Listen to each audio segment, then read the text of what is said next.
Bukan saya. Oke, buat Manda di sesi general ini ada pertanyaan apa nih yang mau didiskusikan? Satu-satu boleh pertanyaannya. Baik, untuk pertanyaan pertama, Hmm? kebetulan semalam saya kan ikut kelas Revoyu bootcamp ya Pak. Kita sempat membahas mengulik tentang CV. Nah, ada beberapa pilihan CV. Yang pertama CV custom, yang kedua ATS CV, dan yang ketiga mix Pak. Nah, saya jadi bingung kan sebagai fresh grade, harus pakai CV yang mix CV atau ATS CV, karena CV saya sendiri CV yang custom yang dimana masih colorful dan semacamnya gitu. Oke, jadi mm-mm. Ada Untuk lagi? pertanyaan kedua itu Bapak, apakah saya memerlukan hanya satu CV untuk meng-apply semua pekerjaan, atau saya harus membutuhkan mungkin dua atau tiga CV begitu? Oke. Nih, aku jawab satu-satu ya biar Manda paham logikanya ya. Pertama, ya CV itu memang ada banyak jenisnya. Sampai detik ini mau CV ATS friendly, mau CV kreatif, mau CV campuran, jadi mix tadi itu masih berlaku semuanya. Semuanya masih sama-sama bagus.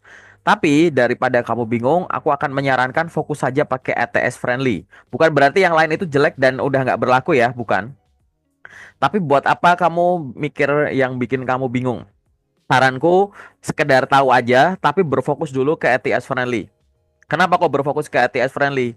Karena satu, nulisnya gampang, bikinnya gampang. Nggak perlu ada desain-desain, nggak perlu ada tabel, nggak perlu ada mainan warna, nggak ada mainan gambar dan lain-lain, kecuali fotomu ya. Kalau mau ATS friendly itu boleh dikasih foto atau enggak, kayak gitu. Yang kedua, CV ATS friendly itu mudah dibaca dan dipahami bagi pembaca, baik yang baca itu manusia, atau yang nanti yang ngebaca itu adalah sistem. Jadi misalkan perusahaan-perusahaan yang memiliki sistem database karyawan yang pelamar gitu ya, pakai sistem ATS, itu akan lebih mudah untuk ngedetek itu. Ya. Terus yang ketiga adalah biar kamu terbiasa itu berfokus pada kualitas isinya dulu, baru desainnya.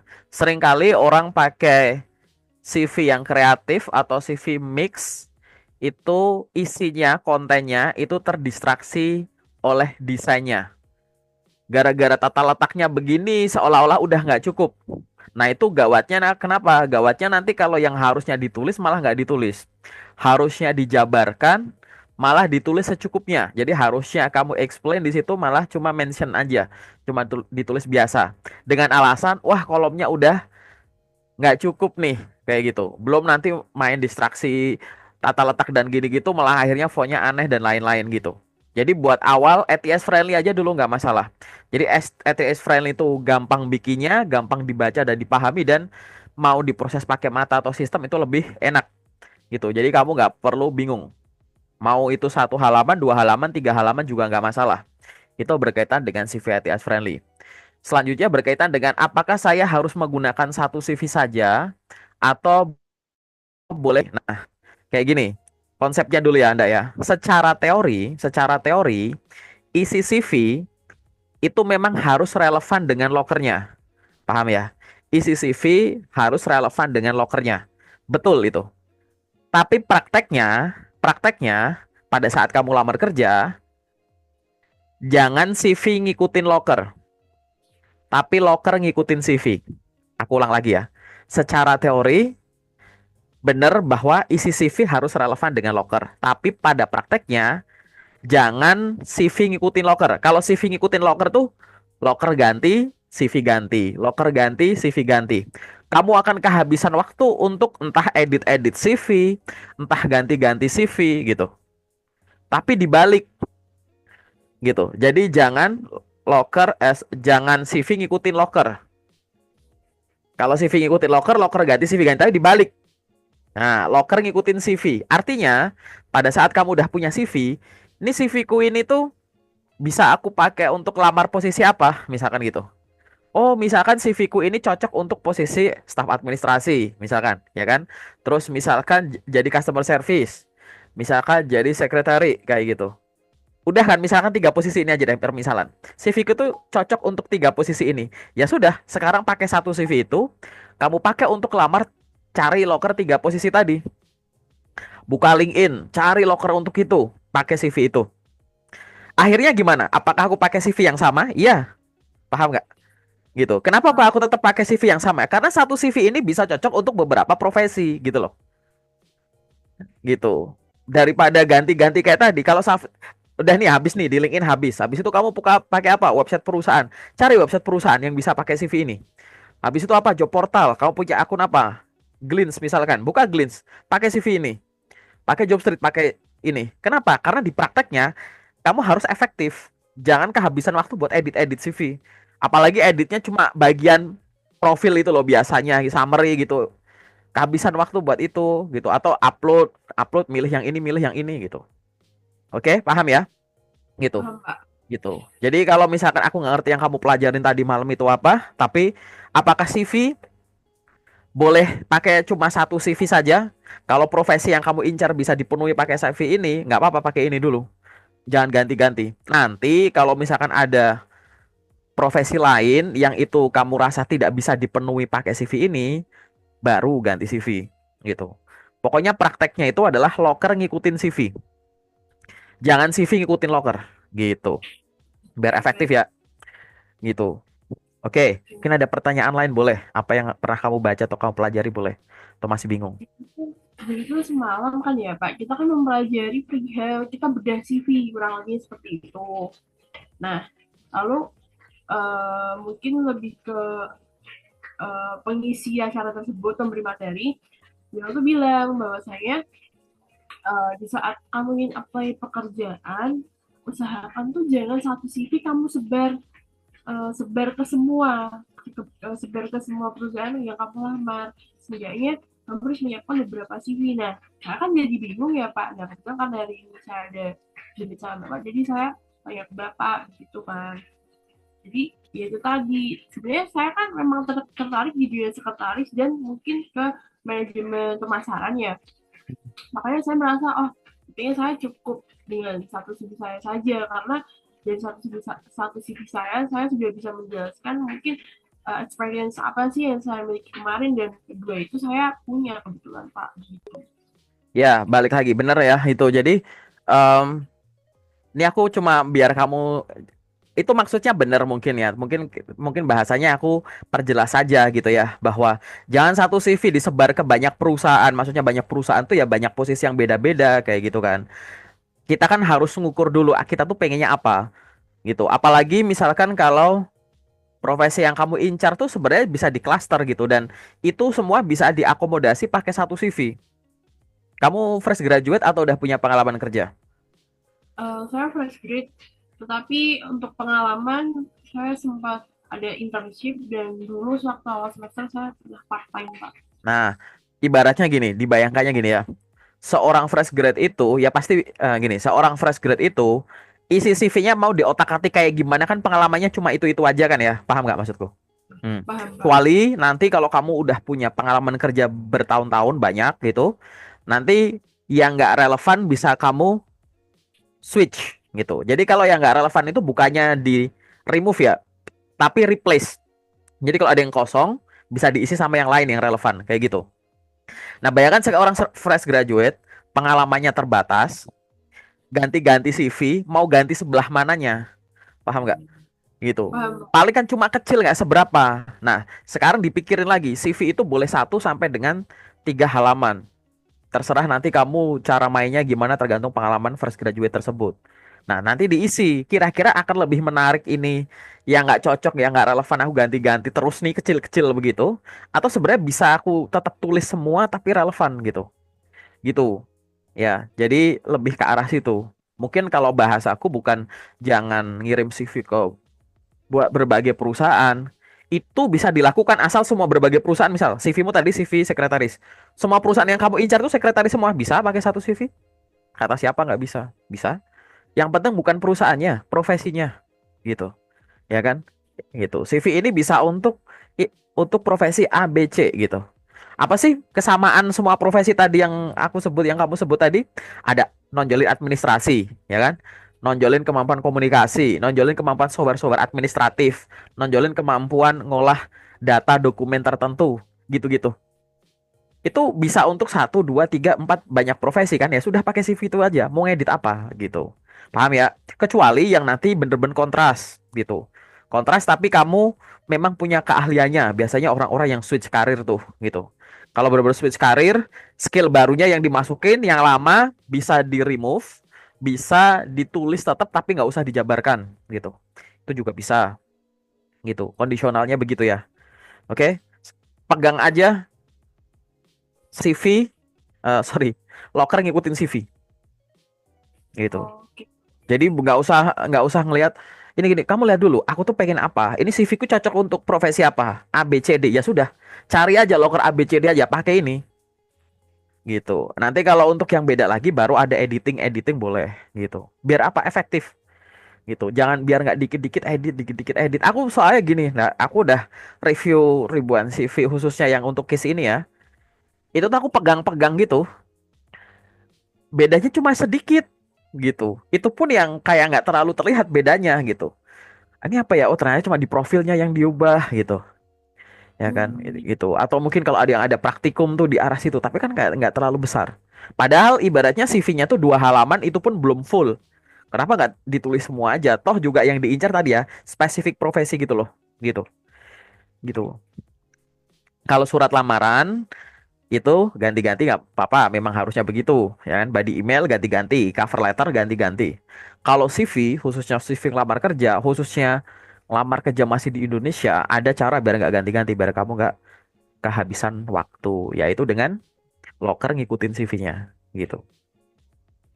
Oke, oke, apalagi Berarti kalau untuk CV saya, apa saya tetap pakai yang lama atau mungkin saya upgrade ke ATS CV, Pak? Lebih baik ya. kalau gini. Kalau kamu masih pakai CV ATS, sorry, CV tipe kreatif, tipe custom, custom kan silahkan dipakai pada saat kamu melamar kerja yang CV itu langsung diterima dan diproses oleh mata rekruternya. Misalkan dikirim lewat WA, dikirim lewat Google Form, dikirim lewat email. Itu kan diproses pakai mata nih, nggak diproses lewat sistem ATS nih, nggak disimpan di situ juga gitu. Jadi mau pakai tipe kreatif nggak apa-apa. Tapi kalau misalkan kamu juga melamar lewat LinkedIn, Jobstreet, Glints, kita lulus, website-website perusahaan. Saranku pakai ATS friendly. Karena ATS friendly itu mau diproses sama sistem dulu atau langsung sama mata sama-sama bagus sih, Oh, gitu. gitu. Dan bikinnya pakai Word aja bisa. Yang kamu yang di CV custommu itu masukin ke Word. Yang penting nggak ada tabel, nggak ada grafik. Kalaupun ada gambar, adalah foto profilmu doang, satu-satunya gambar. Diedit nanti aku kasih link biar kamu ngikutin. Aku udah bikin video di YouTube itu udah diikutin sama banyak teman-teman yang daftar BUMN, entah itu magang Magenta atau kerja ya, itu udah tembus banyak gitu. Ikutinnya pakai Word, terus habis jadi tinggal kamu save PDF. Jadi kamu save Word-nya juga, save PDF-nya juga. Begitu nanti ada skill tambahan, Word-nya kamu edit, tinggal nanti save Word lagi, save PDF lagi. Nah, PDF-nya yang kamu pakai buat ngirim gitu. Oh, baik, Pak. Mm-mm, gitu. Tapi untuk CV saya ada di LinkedIn, saya upgrade ke ATS CV. Lebih baiknya. Menurutku iya, gitu. Oke. Lebih bagusnya iya menurutku. Balik lagi ya, walaupun aku menyarankan ATS CV, bukan berarti CV kreatif atau CV mix itu tidak berlaku di zaman sekarang ya, tetap masih gitu. Oke. Terus apalagi yang kamu masih bingung mungkin? Oh, ini Bapak. Jadi kan saya memakai LinkedIn dan Jobstreet. Nah, untuk Mm-mm. di LinkedIn itu saya kan masih bingung ya Pak. Memang skill saya, basic saya tuh di mana gitu. Karena ya itu tadi saya punya satu CV, saya sesuaikan dengan experience saya untuk apply pekerjaan. Nah, kayak semacam saya bikin summary dan profile di profile saya tuh saya ingin anggap aja kerja di dunia apa. Nah, itu Bapak ada rekomendasi saran atau enggak ya Buat apa? untuk Bikin apa? bikin bikin summary kayak lisensi sertifikasi juga. Saya juga masih bingung, Pak. Di CV atau di LinkedIn? Di LinkedIn dan CV. Ya, jadi gini-gini. Nanti yang dibenerin itu CV-mu dulu, ya kan? Kalau CV-mu udah bener, isi CV kamu duplikat ke LinkedIn. Oke. penjelasan di CV itu kan terbatas, dibatasi halamannya, ya nggak? Entah CV-mu satu, dua, apa tiga halaman. Tapi kalau di LinkedIn, LinkedIn itu tidak dibatasi sama halaman. LinkedIn itu dibatasi sama jumlah karakter itu loh yang diizinkan tiap field gitu. Jadi yang di CV kamu jabarnya nggak panjang, di LinkedIn lebih panjang nggak apa-apa. Minimal LinkedIn itu setara CV, oke? Minimal LinkedIn setara CV. Nggak boleh lebih jelek nggak boleh. Lebih lengkap boleh nggak LinkedIn? Boleh kayak gitu. Paham ya? Itu dulu ya. Jadi minimal LinkedIn dibikin setara CV. Oke, sekarang kita masuk ke CV-mu. Pada saat seorang fresh graduate itu nulis di CV, pastikan dia memasukkan banyak kata kunci. Kata kunci itu bisa menyebar dari summary paling atas, kemudian dari pendidikan, kemudian dari pengalaman kerja jika punya, kemudian dari pengalaman magang, organisasi kepanitiaan maupun skill itu sendiri. Kata kunci itu bisa berkaitan dengan satu, istilah-istilah baik itu profesi, kegiatan, skill yang berkaitan dengan profesi yang kamu lamar. Kan kamu udah tahu nih, oh aku tuh pengen ngelamar sebagai seorang A, B, C, D, E gitu kan. Kamu harus tahu dulu nih mau ngelamar sebagai apa. Habis itu kamu riset. Untuk bisa jadi seorang A, itu tuh dia harus punya skill apa sih? Paham apa sih? Bisa apa sih? Pernah apa sih? Gitu kan. Begitu juga B, C, D, E. Akhirnya kan ada kumpulan skill tuh. Ya kan? Kumpulan keahlian, kumpulan pengetahuan yang dibutuhkan untuk menjadi profesi-profesi itu. Kalau memang kamu punya keahlian-keahlian itu, pastikan ini tuh tersebut di CV-mu, gitu. Bisa tersebut di summary, bisa tersebut di pengalaman pendidikan, bisa tersebut di pengalaman magang, kayak gitu. Skill-skill itu bisa nyebar. Jadi ini contoh ya kata kunci yang berasal dari riset pribadimu terhadap profesi yang kamu incar, paham? Kayak gitu. Apa? Riset yang nomor dua adalah pastikan kata kunci tersebut selain berdasarkan riset profesi yang kamu lakukan, apabila kamu ngelamar kerja yang masih relevan sama jurusan kuliahmu, maka jangan lupa kata kunci itu bisa berasal dari transkrip nilai. Gitu. Di transkrip nilaimu kan ada nama-nama mata kuliah tuh. Nah, pastikan nama-nama mata kuliah atau keilmuan turunan-turunannya ya dari masing-masing mata kuliah itu dimension. Misalkan kamu lulusan administrasi perkantoran. Kemudian di bagian skill, kamu cuma nulis skill Microsoft Word, Excel, PowerPoint.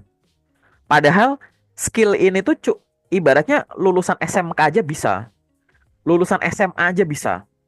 Lah kamu harus ngebayangkan selain aku nulis itu, walaupun aku pengen jadi seorang staff admin, apa ya yang cuma dimiliki sama seorang lulusan administrasi perkantoran. Makanya baca transkripmu.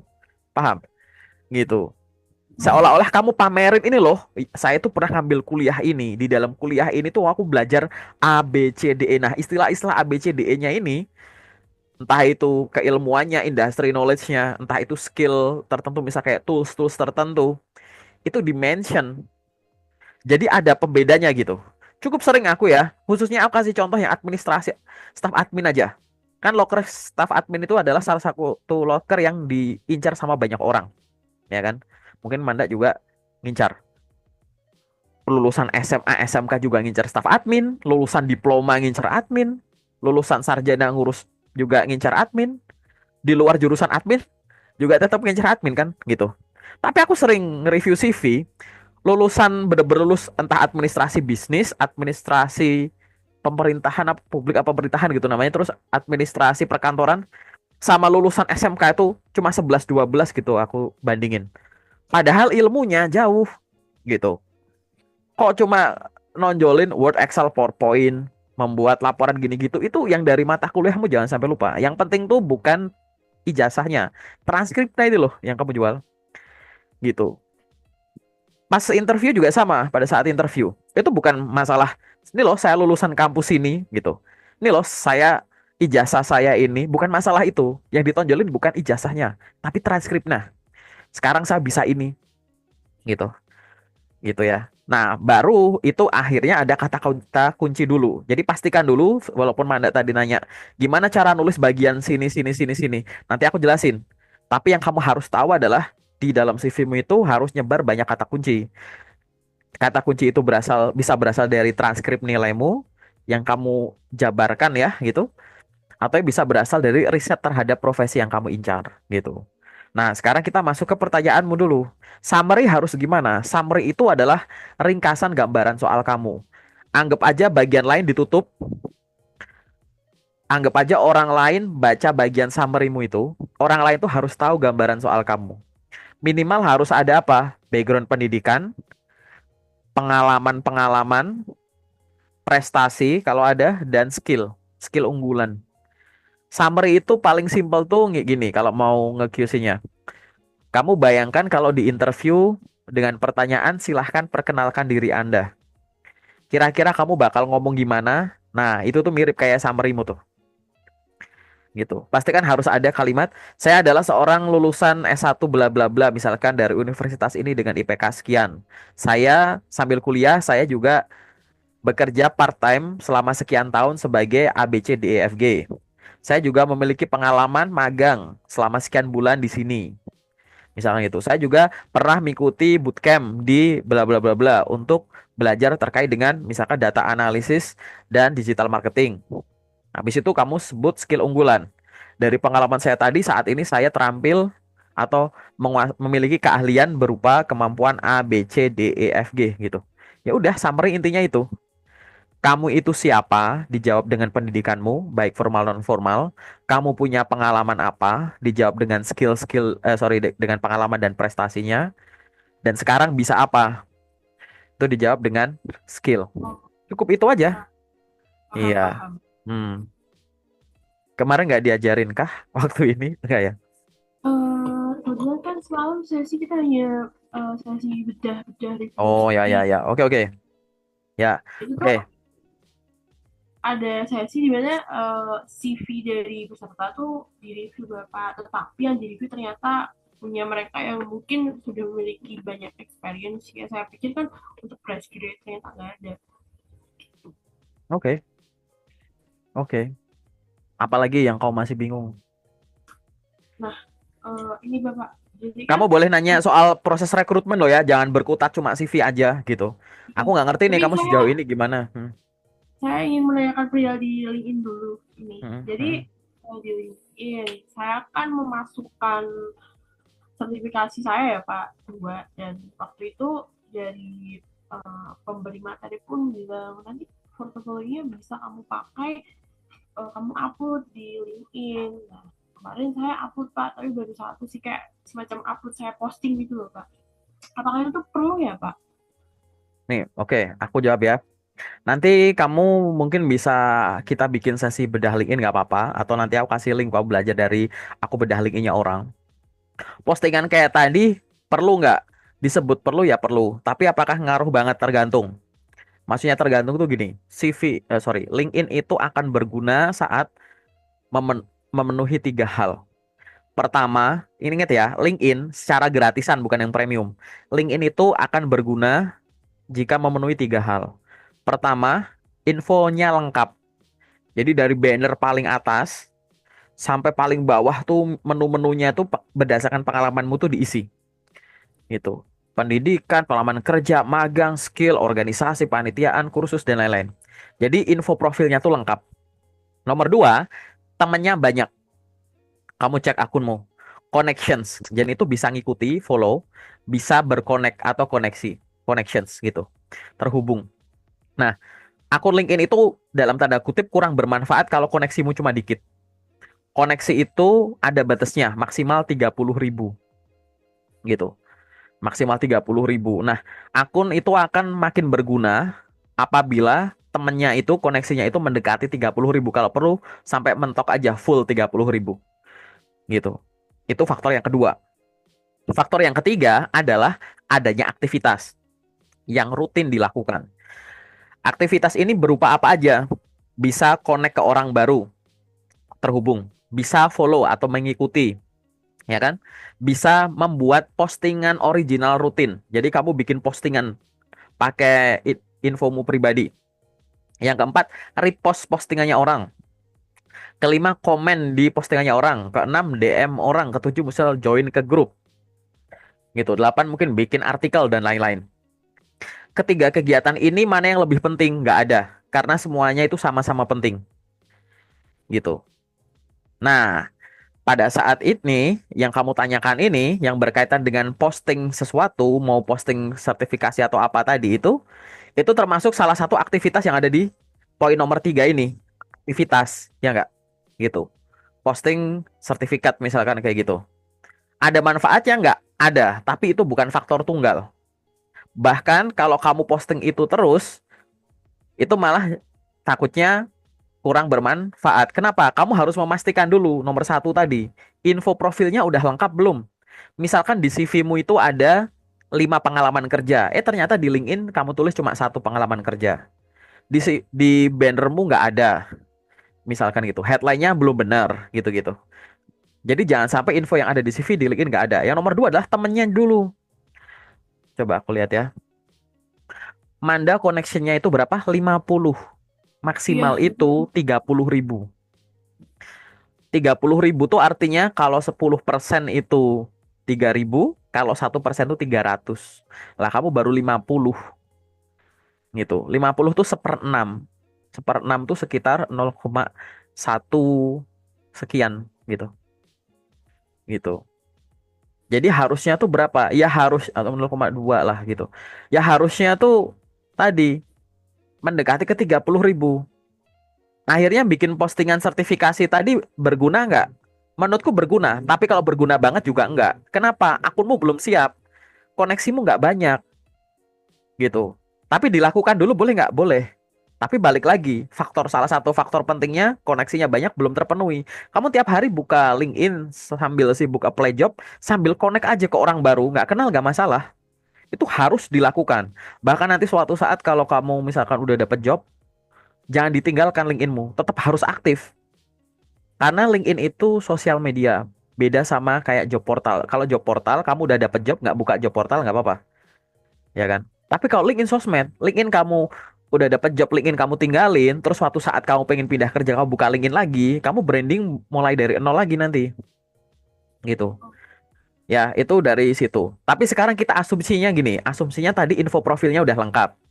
Terus temanmu ini anggap aja udah nggak cuma 50 lah. Koneksi itu akan mulai kelihatan berguna kalau di atas 500. Coba nanti kamu bikin di atas 500, 501 ke atas. Gitu. Nanti pasti ada perubahan tuh di LinkedInmu. Sekarang masih 50, masih kecil sekali. Ya. Jadi kamu connect-connect minimal ke 501 orang dulu coba nanti. Gitu. Connect ya, terhubung, bukan follow loh, bukan mengikuti. Gitu. Jadi anggap aja sekarang info profilnya udah lengkap. Yang kedua temennya udah 500 ke atas. Terus Manda bikin postingan tadi ya. Postingan sertifikasi tadi misalkan. Apakah sertifikasi tadi diposting itu ada manfaatnya? Jelas ada. Tapi kalau itu menjadi satu-satunya postingan yang kamu lakukan, maka postingan tadi akan tidak berguna lagi. Karena LinkedIn itu suka orang yang satu tuh postingnya rutin. Postingnya rutin gitu. Ini sistem LinkedIn-nya ya ibaratnya gitu. Yang kedua tuh nggak cuma rutin tapi tidak mengarahkan ke website lain. Jadi postingnya tuh nggak yang share link gitu loh. Kan aku sering tuh nge-share link kalau aku posting. Buka sana, link itu lebih suka posting yang biar orang tuh stay di LinkedIn. Tapi yang kedua dari sisi isinya. Contoh gini, Ndak. Kamu misalkan habis kursus Microsoft Excel, ya kan? Setelah kursus Microsoft Excel kan punya sertifikat. Ini loh, saya telah menyelesaikan kursus Excel. Terus sertifikatnya ini diposting. Nah, simpelnya, aku orang lain nih misalkan, lihat kamu posting sertifikat kursus Excel. Kan aku reaksiku apa? Semangat, selamat ya, Ndak, gitu. Udah selesai kursus Excel. Bayangkan aku setahun lagi lihat sertifikatmu itu. Wah, ini Manda pernah pernah ikut kursus Excel tahun lalu nih. Sertifikatmu itu buat aku nggak ada manfaatnya, paham nggak, Ndak? Gitu. paham. Karena tadi share sertifikat kayak begitu tuh sekali boleh, tapi jangan jadikan satu-satunya postingan atau dominan. Kenapa? Karena sertifikat itu adalah postingan yang asik sendiri yang bisa nikmatin tuh cuma kamu. Kalau memang targetnya cuma HRD, mungkin bisa cocok, ya kan? Tapi di sini yang kamu butuhkan lebih dari itu. Yang dibutuhkan tuh bukan posting sertifikatnya saja, tapi diikuti dengan posting ya ilmu kamu. Jadi hari ini kamu bikin postingan, ini selesai mengikuti kursus Excel. Besok kamu berbagilah ilmu. teman-teman aku mau sharing nih cara menggunakan fungsi ini di Microsoft Excel. Besoknya lagi fungsi ini di Microsoft Excel terus kayak gitu. Jadi fungsinya banyak. Kamu jadi makin ingat materinya. Yang kedua, kamu berbagi sama orang, orang akhirnya jadi betah kan ngelihat kontenmu. Akhirnya orang connect ke kamu, koneksimu nambah cepat. Yang ketiga, orang yang misalkan kamu posting Excel rutin dan mereka merasa terbantu, terus selain kamunya makin hebat, kamu akan dianggap jago kan di situ, kayak gitu. Nah, di antara orang-orang yang anggap kamu jago, mungkin ada HRD yang ngintip, yang terpapar sama postinganmu, gitu. Karena kalau cuma sertifikat-sertifikat aja, entah kamu sadar apa enggak, udah kayak biasa aja gitu kalau cuma sertifikat. Cuman karyanya mana gitu. Karena kalau kamu sharing karya, setahun lagi aku lihat kamu bikin tutorial Excel, tutorialmu tetap masih berguna gitu, ya kan? Tapi kalau isinya cuma sertifikat saja, nah itu orang.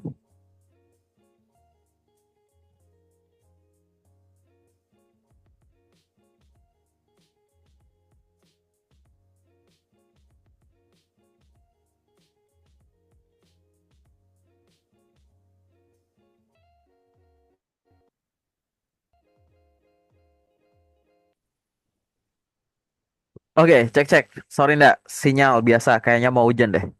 Oke, paham ya gitu. Jadi kamu Paham, Pak. tidak hanya posting sertifikat, tapi ada kelanjutannya. Jadi sertifikat tadi bisa berguna, bisa enggak. Tergantung kondisi LinkedIn-mu dan kegiatanmu selama di LinkedIn setelah kamu posting itu. Gitu sih. Oke. Tapi saya lebih ke hasil portofolio saya sih, Pak, bukan sertifikat. Kalau sertifikat saya masukin di Sama saja. Sama oh saja. Posting apapun sama saja. Mau sertifikat, mau portofolio sama saja. Gitu. Kamu jadikan postingan sertifikat portofolio misal ada puluhan halaman. Banyak kok orang-orang di LinkedIn yang posting portofolio gitu. Tapi tetap bermasalah tetap. Kenapa? Karena kondisi LinkedIn-mu itu loh. Ibaratnya gini, portofoliomu itu barang bagus. LinkedIn-mu tuh anggap aja lapak jualan ya, kayak toko gitu, kayak di tempat jualan, kayak bazar gitu. Portofoliomu tuh bagus, tapi pengunjung yang lewat di depan standmu, di depan boothmu, di depan tokomu tuh nggak banyak gitu loh. Gimana orang bisa ngelihat ada portofolio sebagus portofoliomu, ya kan? Kalau kamunya nggak ada kegiatan-kegiatan pendukung portofolio tadi loh, ndak gitu. Ya, portofolionya bagus, tapi yang lihat cuma sedikit. Mungkin di luar sana ada perusahaan yang lagi butuh orang kayak kamu. Tapi hanya tadi ya, dari sisi koneksinya belum banyak, dari sisi kegiatannya cuma satu-satunya tadi, nyiapin posting portofolio terus udah. Itu nggak berguna, ndak? Serius gitu. Harus ada kegiatan pendukung yang apa konsisten. Tak tak tak bukan bukan posting portofolio berkali-kali ya, nggak gitu ya. Kayak gitu. Tapi bener-bener sambil sibuk kamu apply-apply job, sambil kamu bikin postingan gitu kan. Kamu juga apply-apply job, terus postingannya juga kadang portofolio, terus nanti apalagi yang rutin gitu ndak. Sambil temanmu nambah nanti jumlahnya. Nanti pasti cepat lambat ada yang terpapar. Yang terpapar nomor satu, yang lihat postinganmu pertama kali kan yang udah jadi koneksimu nih ndak. Contoh misalkan hari ini, sekarang kamu posting portofolio. Yang lihat kan otomatis cuma 50 orang temanmu tadi kan. Gitu. Coba kalau nanti misalkan temanmu udah banyak, yang lihat orangnya lebih banyak. Kalau lebih banyak, ada satu orang nge-like, repost, atau komen, otomatis postinganmu akan diteruskan ke followernya orang ini kan. Gitu. Jadi nyebarnya makin luas. Jadi balik lagi, posting portofolio, sertifikat, ijazah, apapun itu, CV, walaupun berbahaya ya posting CV ya. Jadi saranku aku jangan pernah posting pas foto saja atau posting dokumen yang di situ mencantumkan nomor WA atau alamat lengkap atau dokumen pribadi gitu.